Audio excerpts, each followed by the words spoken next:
So today I want to talk about children and their manifestations. During the clients' sessions, what I've noticed is that as children, we're manifesting horrible things that are very painful. And I know that some of it is contracts, right, that we write so that we have lessons to learn and become stronger as adults. But sometimes I just really wonder if it's the children also manifesting things that happened to them in the womb or whatever else. So I had asked Octavia Vasile, who channels the ninth dimensional Pleiadian collective, if she could ask them, how do children manifest? Do they really have that power? And how is it possible that children who don't know they're manifesting things and that they have such power can be given this type of power?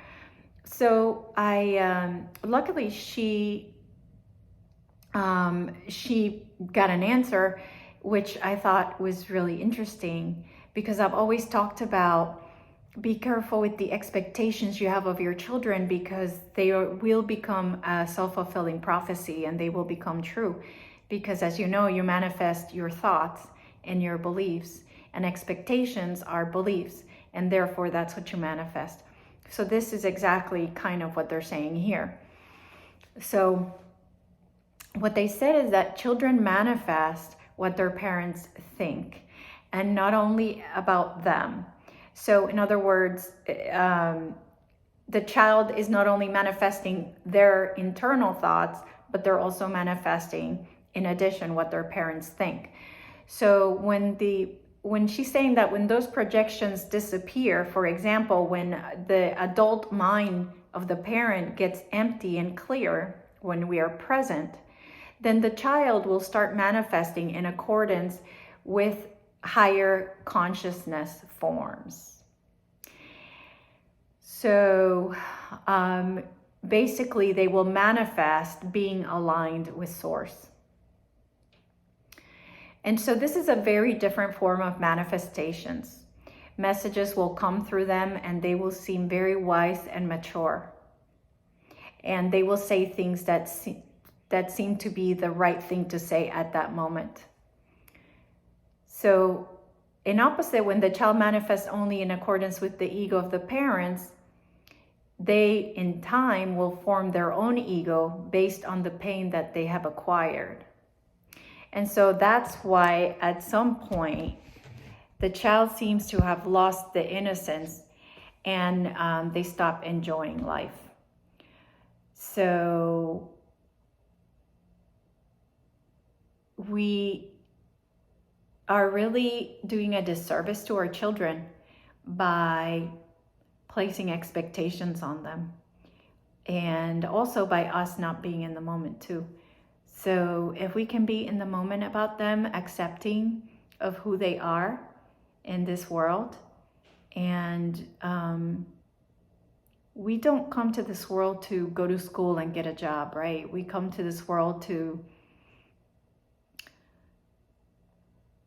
be happy, to be enjoy, whatever that is.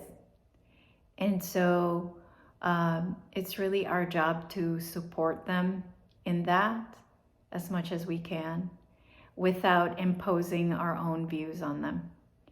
So that I see a lot of clients that come here with a lifetime of regret because they did what their parents told them to do. They got the degree the parents told them to get, and so their whole life they wanted to do something different, and their whole life they're miserable going to a job they hate because they followed along with what the parent felt was the right thing for that child, when all along the parent is really imposing on the child's lifetime contract. And and it's something that the Pleiadians had asked me to talk about, but I'm just not very knowledgeable about this.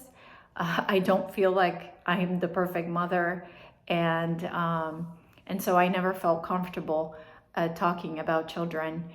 And in this case, I got the information and I felt I needed to share it. So I hope this helps someone out there. And just love your children. Love them, love them, love them as much as you possibly can. Because you never know. You know, they might not be there tomorrow. You might not be there tomorrow. And you just want them to remember you with love and not with anger or misunderstanding or whatever else. So anyway, so today's lesson, love your children as much as you can and allow them to be who they are. Take care.